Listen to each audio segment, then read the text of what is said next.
ایک دفعہ انگلی کے اشارے سے ابو لہب نے کہا تھا نبی پاک کو آپ کا ہاتھ ٹوٹ جائے، اللہ نے فرمایا تبت یدا ابی لہب و تب، تو کہتا ہے میرے نبی کا ہاتھ ٹوٹ جائے تیرے دونوں ٹوٹ جائیں گے۔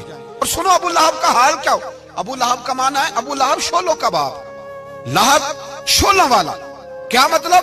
ابو لہب اتنا حسین و جمیل تھا کہ اس کے جو رخسار تھے شولوں کی طرح چمکا کرتے، اتنا خوبصورت تھا، لال سرخ رنگ تھا، خوبصورت آدمی۔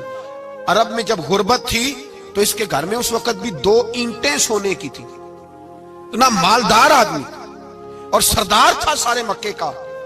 لیکن نبی پاک کی بے ادبی کی، تمہیں پتہ ہی نہیں کہ رب دنیا میں سب سے زیادہ ناراض ہی اس سے ہے جو اس کے رسول کا بے ادب ہے، سب سے زیادہ ناراض ہی اسی سے۔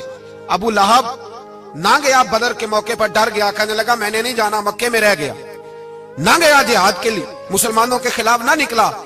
لوگوں نے بڑا اس کو لان تان کیا، لیکن کہنے لگا میرے خرچے پہ 4-5 بندے لے جاؤ، میں نہیں جاؤں گا، پیچھے رہ گیا۔ لوگ کہنے لگے بچ گیا، لیکن اس کے جسم کے اندر ایسی بیماری نکلی کہ ریشے سے بھر گیا سارا وجود، ریشے۔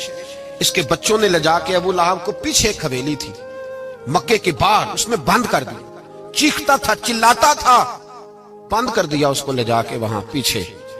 اور جب اس کو بند کر دیا کمرے میں تو چلاتا تھا، چیختا تھا، کوئی مجھے بچاؤ، کوئی پانی پلاؤ۔ دروازہ توڑ کے باہر نکلا تو چوک میں مر گیا ابو لہب، اتنی بدبو آتی تھی کہ کوئی قریب نہیں جاتا تھا۔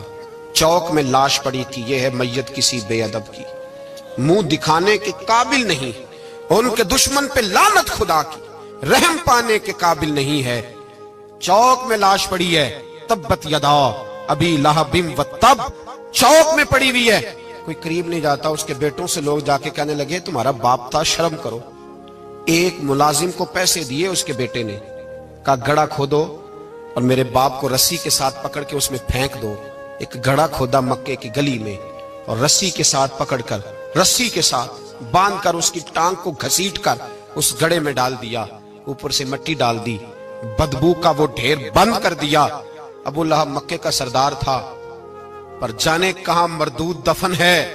لیکن میانی صاحب کے قبرستان میں جاؤ، میانی صاحب کے قبرستان میں وہ علم الدین جسے اپنا نام بھی نہیں لکھنا آتا تھا، ہزاروں لوگ روزانہ اس کی قبر پہ کھڑے ہوتے ہیں اور رسول اللہ کی نعتیں سناتے ہیں۔